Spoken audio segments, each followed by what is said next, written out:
Hey, everybody, it's Penny, and back this week with a special guest. I want to introduce you to Katie Soy. Katie's a writer and a storytelling consultant. She's the creator of a children's book series on mindfulness and an online community for parents and kids based on those books. She works with entrepreneurs and companies to leverage the power of personal stories with brand storytelling and persuasive messaging. I'm really excited to have Katie because her story goes so much deeper than that. And if you've listened to the podcast for any length of time, you know I've talked about different styles of hypnosis, subconscious programming, mindfulness definitely comes into that. And we're just going to dive into all of it today. So, Katie, welcome. And is there more that you would like to share about your background? Yes, thank you. I'm so excited to be here, Penny. I'm a big fan of yours and your work. We've worked together, if I can share that for anybody listening. And it's been such a powerful part of my journey. But yeah, so I've had, over a decade of a corporate background in copywriting and marketing management. And I've also been an adjunct college professor for about 12 years, teaching communication online. So storytelling, marketing, and communication are all kind of part of my background. And in the last few years, I've sort of carved out this new niche for myself. I've been a writer for a while. I did have an Amazon best-selling novel come out in 2017. It was not for kids, but in the last few years, I've carved out this niche of storytelling consultant. I help entrepreneurs and companies really leverage the power of including and integrating personal story into brand storytelling and messaging. So really carving out those origin stories, vision stories, bringing people along with you to help connect and help people build their audience and attract the right clients. So it's been a really fun few years, and I absolutely love getting to write and work on storytelling in that way, and then also help people with it in branding and messaging. It's been fun to watch you in this process and, just especially your own personal growth, your energy, your vivaciousness, if I can say that, because you have such a passion and enthusiasm for healing. And obviously, healing is my passion. And you are a prime example of what each and every one of us is capable of when we are aware of the tools at our disposal and the tool that we have inside of us. And so, I really, if it's okay with you, I would like to pick up with what prompted you. I guess I'm letting the horse out of the barn. Um, let's just talk about how you got into this journey that has gotten you to where you are now. I think it started around 2018. So it's your story. I'll let you tell it. It is my story, yeah. So you and I met through a program that we both joined online, which is an amazing program with one of our mentors.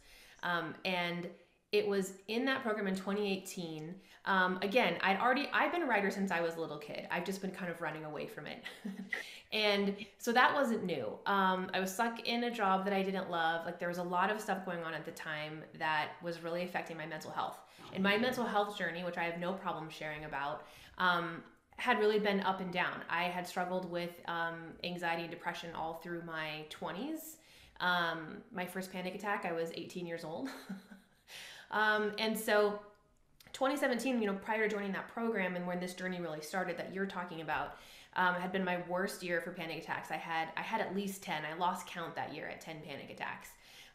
And there was there were moments when I would work from bed in the dark because I just couldn't go outside because the depression was just that heavy. And I'm not going to say there was any one thing that was causing it. It was a number of different things. It was a number of things from just not being happy, feeling lost, stressful work environment, no boundaries in relationships. There's no one, there was no catalyst thing that happened. I think many of us feel like, oh, I can't feel depressed or anxious if there was no thing in my life.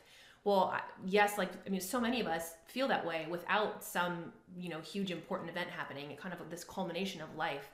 And so, I was the heaviest weight I'd ever been at the time. Like, it was just all these different things. And I started this program where I learned about the power of healing. And I learned that I was capable of so much more than I had previously thought possible.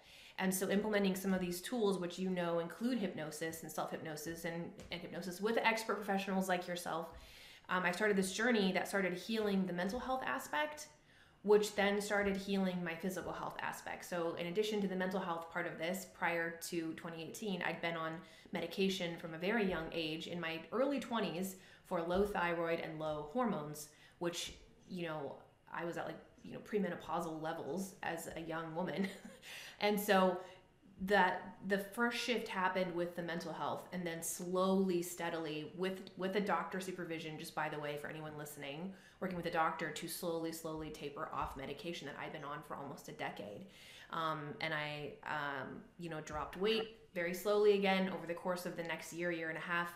And so my life is just so different now from then. It actually makes me emotional to think about it, because now there are tough moments, but there aren't tough weeks or tough years or tough days in bed, from all of that going on. So I probably talked too long if you wanted, but yeah. You said something that's very important that I want to circle back to. And you mentioned that there was no single specific catalyst.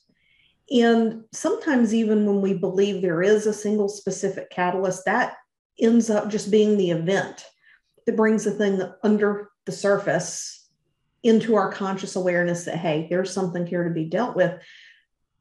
But most importantly is there are so many people in this world that believe it's normal to go through life every day feeling down, disconnected, less than, almost as if like there's something missing, and they believe that this is a normal part of life. Now, I don't believe that we go through life every day feeling happy, joyful. I believe that happiness is a choice. And we can choose that even in days where we're not feeling our best. But the most powerful place to come from is no matter how you are feeling in a given moment or day, because all of our emotions are valid. They serve a purpose, but it's to be in peace. We can be in a state of peace and well-being and feel sad because of something that's happened. We can be in a state of peace and well-being, feeling content and happy. What is your, what's your take on that? What would you? I agree. And I think that, we cannot control life as much as we like to think that we can. We cannot control things that are done to us, right? We cannot control things that happen to us, things happen to our loved ones. But we can take charge of how we respond and how we react. And so, there are things that happen. There are horrible things that happen that do cause trauma. You get this, Yes. better than probably anyone, that do cause a shift and you're like a split in like who you were after the event versus who you were before. But you get to choose, how am I going to respond to this? And I think, choosing the healing isn't always the easiest way to do it. It's not always the easiest place to go.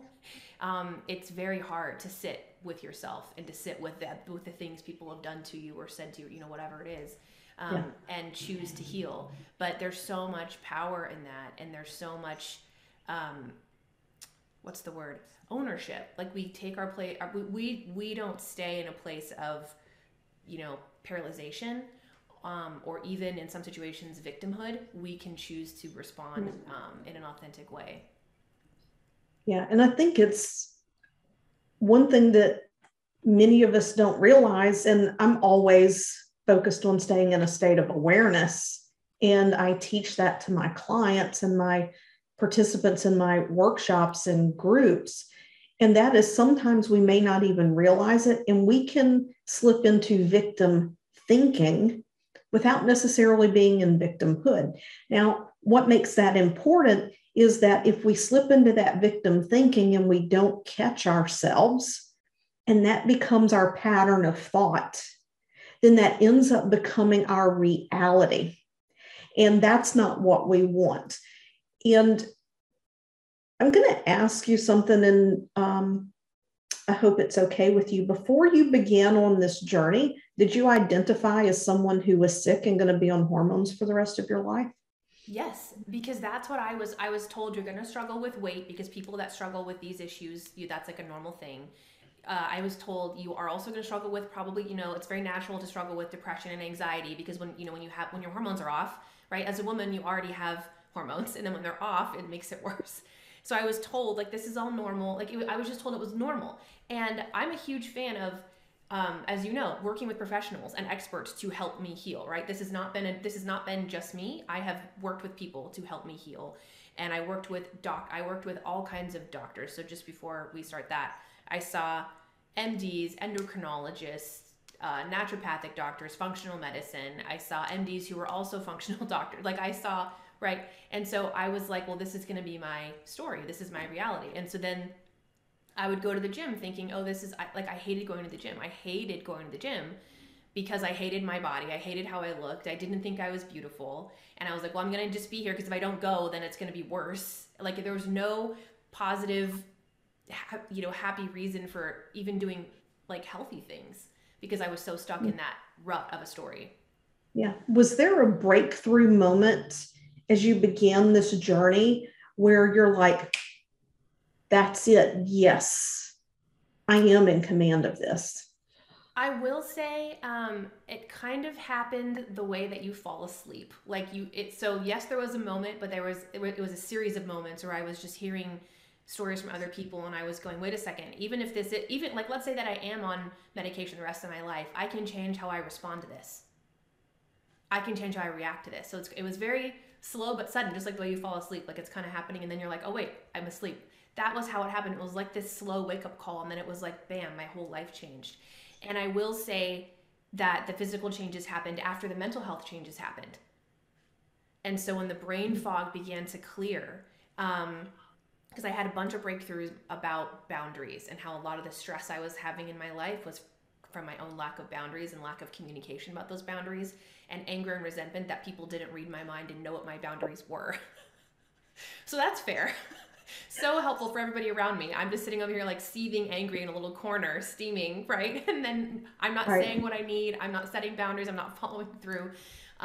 So yeah, there were, back to your question, I just realized, even if this is what life gave me, I can still respond differently. And then the path opened up where I started responding differently, and then actual stuff started changing physically. Like, my blood work was showing that my levels were going up as my medication was going down. Which I can't make that up. Like, that was, again, under doctor supervision. And as we were Yeah. taking me slowly off, my levels, what, 4 years later now, are still normal.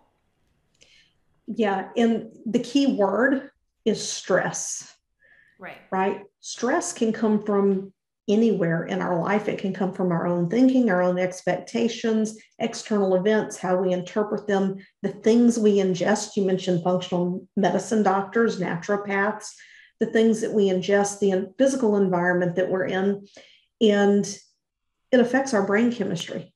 And when it affects our brain chemistry, it literally affects everything in our body, but maybe in different ways and to different degrees.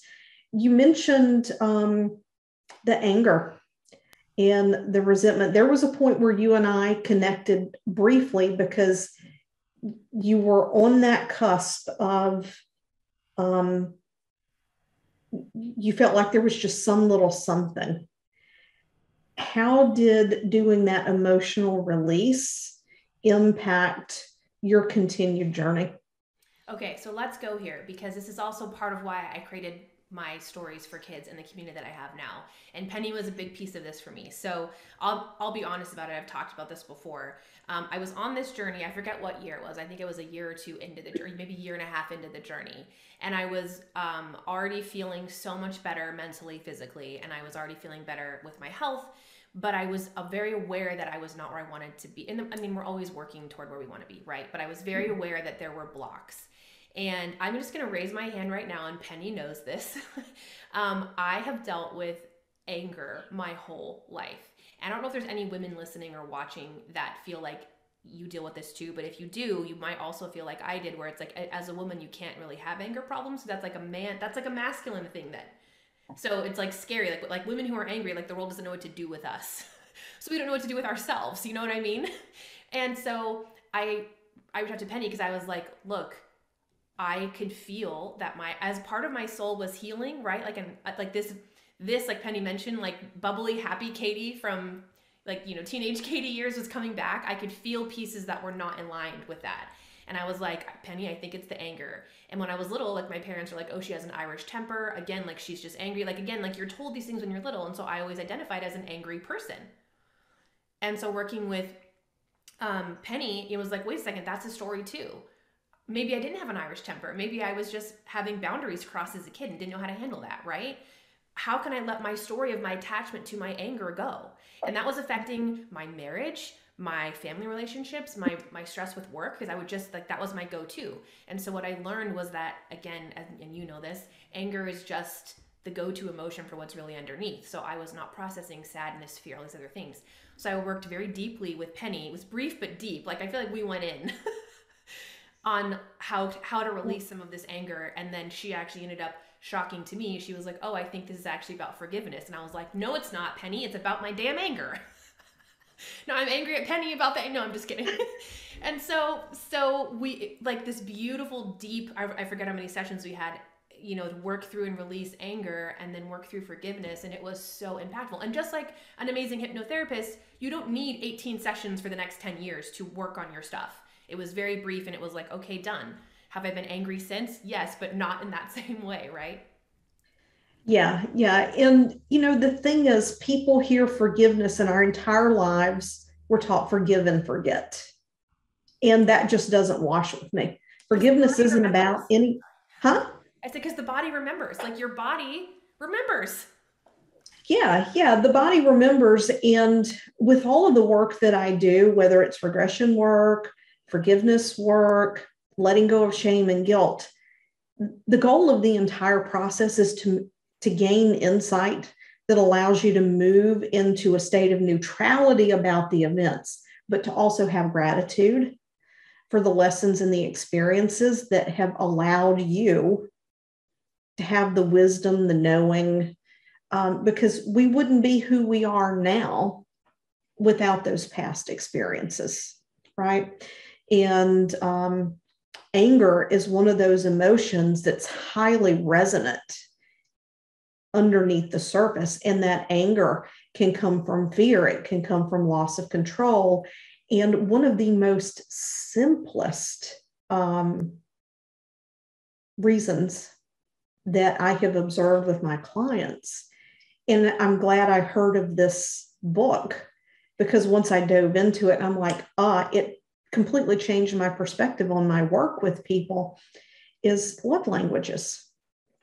If there is a mismatch in love languages between a parent and a child, and that is not communicated or expressed or understood, the parent can believe they're being the absolute most loving person, and I'm certain they are, but because it may not be what the child needs, there's a disconnect. So there's the perception on behalf of the child, I'm not getting what I need. And so that book has been a huge game changer in the work that I do. Okay.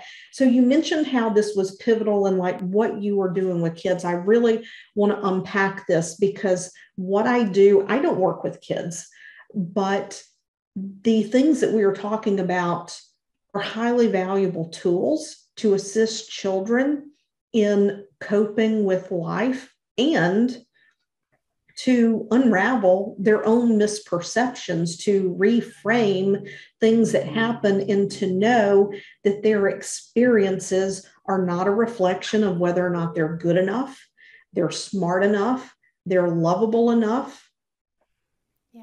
I mean, this is, I'm just take it and roll with it, because especially in these post-pandemic times, kids' lives have been in upheaval. And adults can say, oh, well, I kept my stress for my kids. I didn't let them see me worry. I didn't let them see me fearful. Bullshit. You may not have said it in front of them. You may not have ran it on the TV in front of them, but kids are like antennas.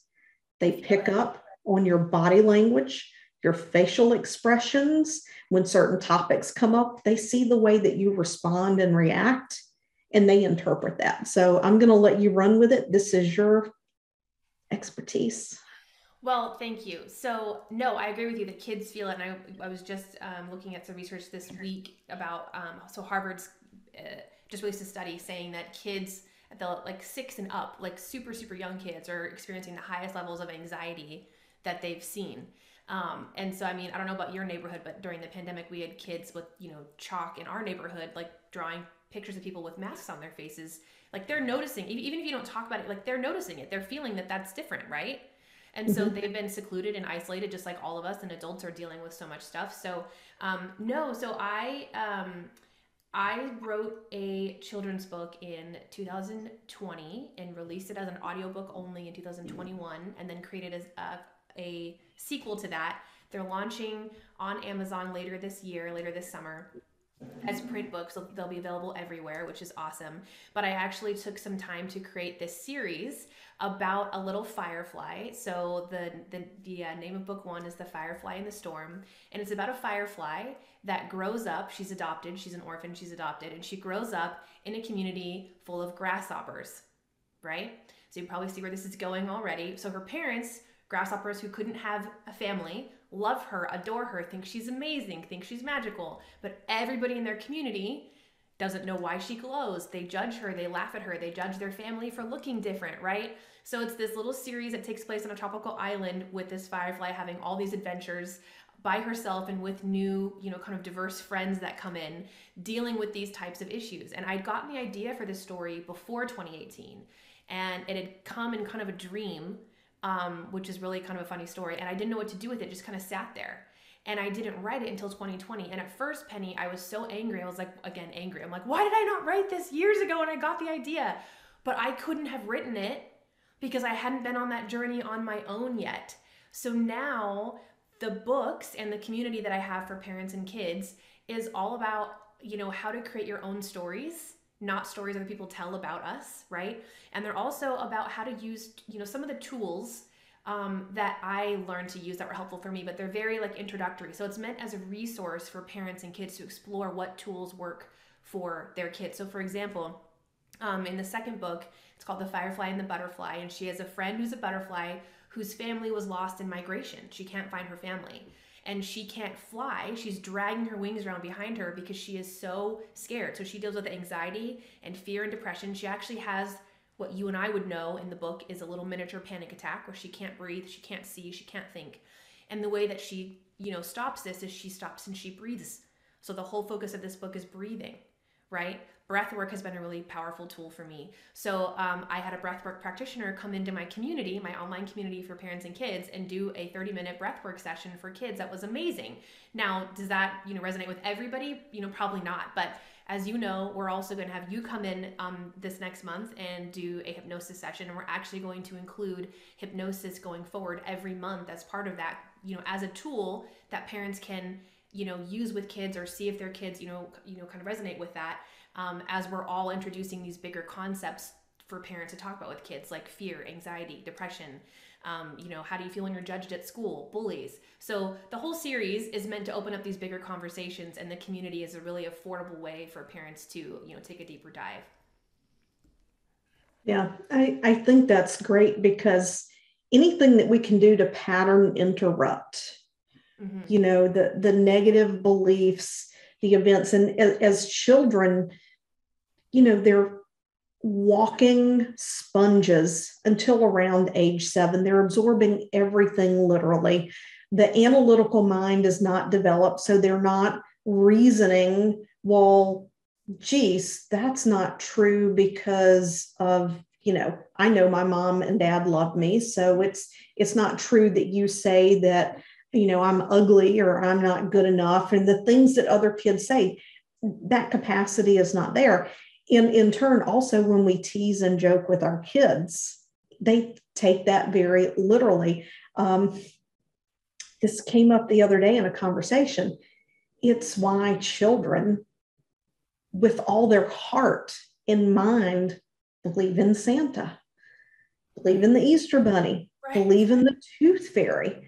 And you can tell when their analytical mind is developing because that's when they begin to question these things. So any tools that we can give them is very important to interrupt that.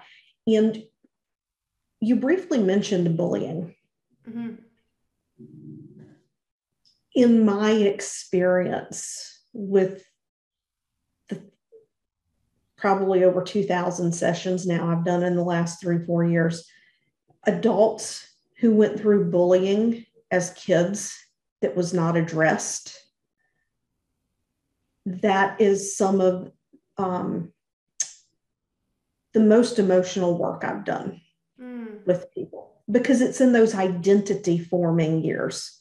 They've gone beyond that sponge and now they're figuring out their identity. They're in the process of creating identity and who am I? Where do I belong? What do I have to do to be accepted? And I think it's great that you're addressing that because addressing it at that young age is so important so it doesn't get carried over into adulthood. Yeah. Great conversation. I'm loving this. Well, and that's the whole premise. I mean, so there are more books coming, right? I've taken some time to, figure out the launch for the, book 1 and book 2 on Amazon later this summer. And then I've also basically adapted a series that's coming now. And so bringing these little characters on her, to her island, to Gem's island. The Firefly's name is Gem. And in going through these different experiences that I think many of us went through as kids. And so the bullying and the idea of belonging that's primarily the story for book 1, right? The origin story that sets up the whole series, but it also comes in throughout because there, even though she learns to feel a sense of belonging, and even though she ends up forgiving her grasshopper friends who apologize sorry for the spoiler alert, but they do apologize for being bullies, but she's still in a community where they're different, right? And her friends are all different. Her friends are butterflies, her friends are bees, right? So it becomes this very diverse looking, young group. And it's for ages 6 and up, but I've had so many parents message me and be like, oh my gosh, if I had this when I was little. And that just makes me feel like I'm, on the right path with this because the belonging, that's the thing that so many of us, I mean, we're still telling ourselves those stories that the bullies told us and believing those in college. Like you just mentioned, like as a kid, you don't have the capacity to know that it's not true. You're not reasoning logically, but you still aren't when you're in college and an adult. And when you stand out at the workplace or in the boardroom and you're like, well, I am different, or I look different, or I'm a different background, or I'm a minority, right? Like it's a completely different thing when you're older because you take on those stories from when you're little. So this whole series, I could not have written it when I first got the idea because I hadn't started my own healing journey yet, which I'm still on. We're all still on. And I wouldn't have been able to adapt it the way that I am now. And this little community was a surprise. That this little corner of the internet is the most amazing. Like we've got so many amazing parents who are in there. We have, and I lead live story time, and I lead like exercise with kids that I'm qualified to lead, like journaling with kids. And last month we did a magic words exercise. Like we all wrote magic words and put them in a jar and picked a word for the week that we wanted to focus on because our words are our wand. Our words create reality, right? And so, but I bring in experts to lead classes like yoga, hypnosis, breath work, things like that. So that's been amazing. Art classes. And so that was the thing that took me by surprise was this little community that's small but mighty and growing. It doesn't take a lot to get started. And so many people become attached to the end result instead of being grounded and present in the small steps that get you there and just having fun doing it. I have so much fun doing it. And the cool thing is on our last month's call, we had a little bit of extra time. And so we turned off the recording and we're like, okay, we're done with our activity. Everybody can go if you want to. And I said, if anybody wants to stay on, I have some questions for some kids because I'm working on the next book in the series. And I was like, nobody knows about it. It's a big secret, but I need some help because I need to know what you kids would think, what you kids are dealing with. And I was like, I don't know if anybody wants to stay. They all stayed for another 45 minutes. We'd already been on for half an hour. They stayed. And they're like, well, she could deal with this and I deal with this in school and I deal with that in school. So it's become this weird, unexpected way of co-creating the book series with these kids. So it's been so amazing. And one of my goals is to keep it affordable, accessible. It's $27 a month right now for parents to come in, and you get full access to all, our whole library of all of the resources and all the monthly resources that are added. So that's what's taken me by surprise, but I'm excited to keep going with the series and see how the community shifts. One of my hypnosis mentors always says that all any child ever wants is for an adult to be proud of them. Oh. He said that's really what it comes down to. And when you think about it, that's where our acceptance and our awareness that we're worthy and that we're enough, that it all comes down to that. So I love this conversation. It's been wonderful. Please, is there a place where people can go get on the wait list for the books? Where can they go get the audio version? Just let people know where they can reach out to you and get plugged into these resources, because they're very valuable. Yeah, so the best place right now is my website, katiesoy.com, and I can make sure you have it for the notes. And then that's where my store, the audiobooks right now are there, and then we'll be shifting that when the books come out later this summer on Amazon. And then there's also information about the community there as well. And then if you want to follow me on social media, I'm most active on Instagram at Miss Katie Soy, and I would love to connect. And I always ask parents to message me feedback if they're in the community or if they've heard a book. It's a very active, again, small but mighty community that's helping me create the rest of the series. And I would love to have anybody come join us and see what we're doing in this really cool, supportive corner of the internet. Thank you for coming today, sharing your story, sharing how you're helping kids, and let's just keep going out and creating more expansion in the world. Thank you so much for having me, Penny. It's such an honor to come and be on your podcast. You've been such a big part of my journey, and I want to say thank you, and thanks for your support, and thanks to everybody who listened. All right. Thanks so much. Bye, everybody.